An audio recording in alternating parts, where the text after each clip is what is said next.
Okay, quantitative lesson 2 for first semester. Probabilities give us what? Give us an idea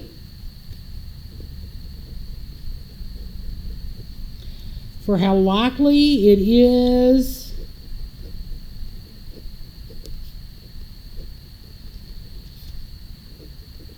for a certain event to, happen, occur, whichever way you want to look at it, occur, O-C-C-U-R, how likely it is for an event to occur. Okay, so this can be expressed as a fraction, a decimal, a percent, or a ratio. There is a formula for simple probability. It is called the probability that something A you want will happen. And that is simply to take, it's long, but I'm writing out words, the number of favorable outcomes. So let's just talk about a simple probability, flipping a coin. And I want tails because tails never fails. That's one side of that coin is going to be tails. If you divide that by the total possible outcomes, which is what? If you're flipping a coin, how many sides does it have? 2. Now I can leave that as a fraction. I can make it a decimal, 0.5. I can say it's 50%, or it's 1 to 2 as a ratio. Those are all my options for that. So getting tails on a coin, 1/2. If I want the probability of a sure thing, I'm going to flip that coin. One side's going to land up, one side's going to land down. Unless it falls in a crack, which we won't count. Then the probability of a sure thing is 100%. The probability of an impossible outcome is 0. The sum of the probabilities of all possible outcomes is 1. And when we talk about that, the possible outcomes here were 2. 2 possible outcomes. Heads or tails. Well, what's 1/2 plus 1/2? 1. So when I flip that coin, I'm either going to get heads or tails. Altogether, I only have those options. Okay? The probability for any random event, then, must be somewhere between 0, that ain't ever going to happen, to 1. I'm going to flip a coin.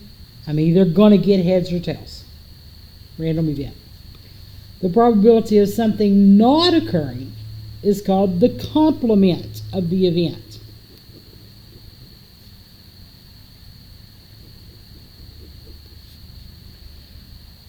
The formula for the complement of the event. Let's talk about this again. I want heads. That's what I want.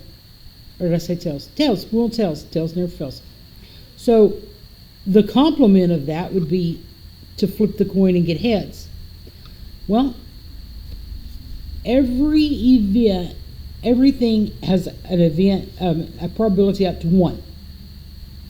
If I take 1 minus 1/2, then the probability of the other event happening is 1/2. All right, let's talk about these 4. I would suggest you pause and decide if you think that it's random or not random. So a not random would be if you had a choice and you picked. Like, well, if you had a choice and you picked. Random is when you roll a dice or you flip a coin, or you reach in a bucket to pull out a colored disc. That's random. So try to answer these 4 questions as random or not random, and come back. Okay, so a student looks through their closet. That's a decision they're making. So that is not random. A student labels each of their 6 pairs of shoes, 1 through 6, and then rolls a single die. That's random. The state legislature decides to increase funding to schools by 3%. That is not random. They voted on that. Everybody had their old mind in how it was going to go. A professional golfer makes a hole in one. That is not, yes it is random. There is no skill to hit a ball from tee. That's not a skilled trait. That is a luck thing. Okay? So on to the second page here about compound and independent events. So a situation that asks you to calculate probabilities for a situation that involves multiple events. Suppose a single die is rolled and a coin is flipped. That's 2 events. What is the probability that the die comes up with a 5 and the coin gives you a heads? So you use a list to help you out here a little bit. How many options for the die? Okay, 1, 2, 3, 4, 5, 6. Right? That's what's on the dice. 6 sides. You're going to roll it. 2, 3, 4, 5, 6. The options are, I can roll it and get a head on all of these, the head side of a coin. I can roll it and get the tail side of the coin. There's the different possible combinations. So what's the probability that the die comes up with a 5 and the coin gives you a heads? So that's the compound. They're coming together. Well, if I get a 5 and a head or a 5 and a tail, so this is the one I want, and that's one option out of 12 options. Or the 5 is 1 out of 6 times the head of the coin being a 1 out of 2. When you solve this, 1 times 1 is 1. 6 times 2 is 12. So when 2 events do not have an impact on each other, like this, it doesn't matter what I roll on the dice or what I flip on the coin, they're not going to mess with each other. These are called independent events. So another example. A coin is flipped 3 times in a row. What is the probability that all 3 flips result in a heads? All right. So here's my first flip. I can either get a head, a head, a head, which I won't. Sorry, can you see what I'm writing there? Or I could get tails, tails, tails. I don't want that. Or I could flip it and get 1 head side, then 2 tail sides. Or I could flip it and get heads, heads, then tails. That wouldn't be what I want. Okay, so from there, I could flip it and get tails, and then heads again.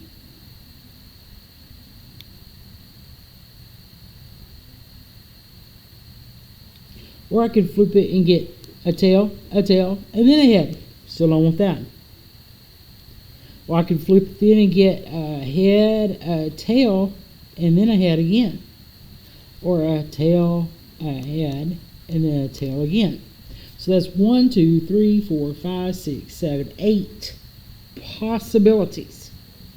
Remember that every time I flip the coin, I have a 1 in 2 chance of getting the heads. 1 and 2. and it's 3 flips.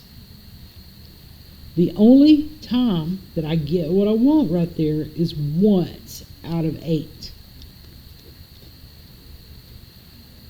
What's 1 times 1 times 1?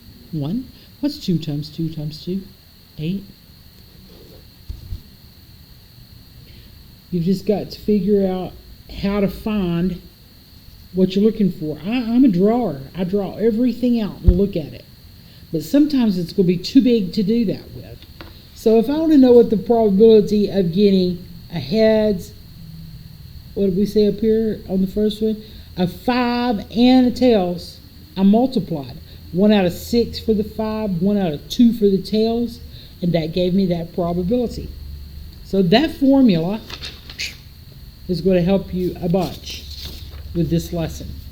So let's talk about mutually exclusive events. These are events where 2 different outcomes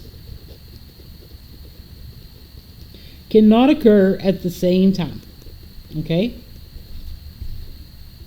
A single die is rolled 1 time. What is the probability of getting an odd number or a 6? That's what we're looking at here. So single die is rolled. An odd number or a 6. Let's just count it. If I roll it 1 time, I'm going to get a 1, a 2, a 3, a 4, a 5, or a 6. So I've got an odd number or a 6. Odd number, odd number, odd number, or 6. How many of those? See that? That's 4 out of 6 possible rolls, or 6 possible outcomes, which reduces down to 2/3. Or I could look at, I've got 3 out of 6 are odd, 1, 2, 3, plus 1 out of 6 is that 6 right there, right there. And if I add that together, it's 4 out of 6, which still reduces to 2/3. So there's a couple ways to do it. And then another way we can look at it is I'm going to draw a Venn diagram. I'm going to roll 1 time. All the possible outcomes are going to be in here. Just kind of going in a circle. Which ones do I want? Well, I want a 6. That's okay. Or a 5. That's okay. And I also want a 3. Not a very good Venn diagram. Close enough. How many do I want? I've got 4 out of the possible 6. 2/3. Just another way to look at it. Visualize it. Okay. This next thing is called a tree diagram or a probability model. However you want to look at it. But it's a tree diagram, and that's what I call it. Okay. It says at a restaurant there are 2 breakfast platters that are served. 1, 2. You can pick the following from that. You can either get pancakes or eggs. Then there is also 2 drink choices. Milk or juice. So I can get pancakes with milk or pancakes with juice. I can get eggs with milk or eggs with juice. So assume the drink choice is independent of the platter choice. That means I can pick it on either one. Build a probability model for this by using a tree diagram. It's kind of like an upside down tree. I could have drawn it the other way. Or I could have actually drawn it like this. Pancake and eggs with milk and juice, with milk and juice.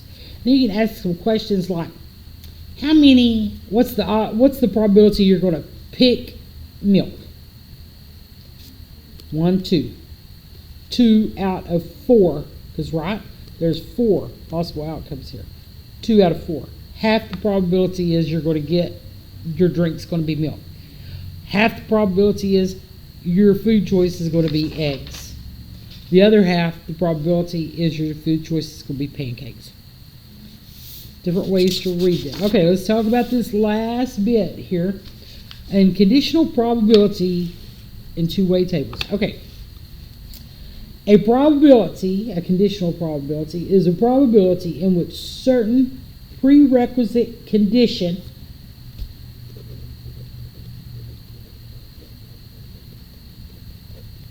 has already been met. When you draw a card out of a deck, what remains in the deck changes. Okay? So there's really two ways to look at it here. I'm either going to put the card back and draw a second time, or I'm going to hold the card out and draw a second time. If I put that card back, it becomes what we've been talking about. I'm drawing out of 52, whatever, if I want to jack, so I got a probability of 4 out of 52 on the first draw. If I put the card back and I want a queen, I got a probability of 4 out of 52 on the second draw. But this is saying, what if I don't put the card back? So when I'm dealing cards, deal 2 cards from a standard deck, how many is left in for the second card to come out of? 51, right? Because I draw the first time, or this is supposed to be the first, I'm sorry. If the first time I want a club, there's 13 out of the 52 are clubs. Okay? And the second time, I want a red. And I didn't put this card back. I kept it out. This is a conditional. I withheld it. And I had 26 possibilities, but this time only out of 51 cards because I didn't replace this one. So without replacement, this number changes. Once I multiply these two guys together, then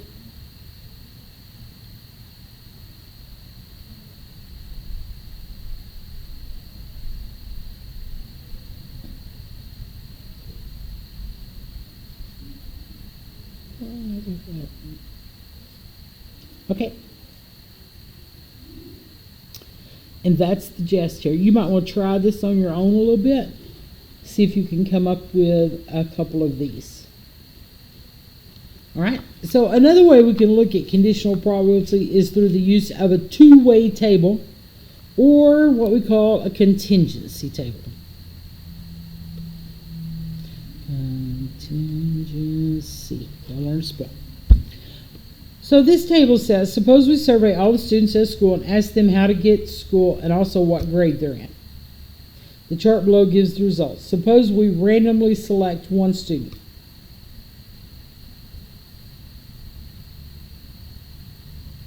All right, we're going to talk about at a school that has 9th grade, 10th grade, 11th grade, and 12th grade only. And do they walk to school or ride the bus? So, if I'm looking, I didn't give you this information, I meant to fill this out. So, we're going to go through here. There are 6 9th graders that walk and 2 that ride the bus. The rest of them are car riders. In the 10th grade, there are 4 that walk and 8 that ride the bus. In the 11th grade, there are 3 that walk and 11 ride the bus. And those 12th graders who got smart, 1 walks, the rest of them take that free transportation on the bus. And we can talk about totaling this up, and there being, we're looking at totals here, on this column. There are 14 kids who walk and 35 kids who ride the bus at this particular school in those 4 grades. All right? Then, talk about how many 9th graders are there. There are 8. 6 plus 2 is 8. How many 10th graders? 4 plus 8 is 12. How many 11th graders? 14. How many 12th graders? 15. And here's the key. This box is key. This tells us how many students total. And it should give 14 plus 35 is 49. If I start here and add these together, 8 plus 12 is 20. plus 14 is 34. 44, 49. This is my total number of students, 9th through 12th grade, that either walk or ride the bus. So what's the probability that the student walked to school? All these guys, 14 out of 49. What's the probability that the student was a 9th or 10th grader? It doesn't say that walked. How many 9th graders we got? 8. How many 10th graders we got? 12, right? So that's 20 out of 49. This is the probability that I talked to a 9th or 10th grader.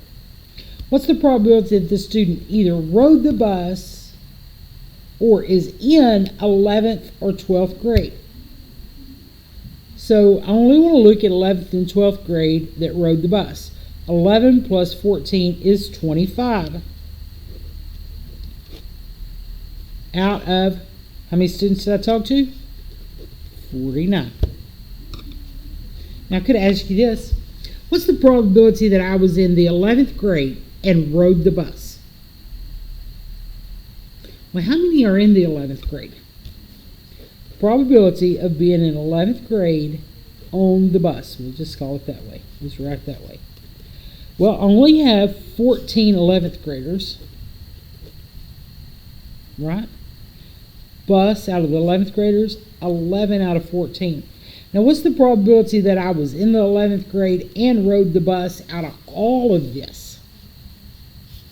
11 out of 49. Difference in those two numbers. You have to read the wording in the question.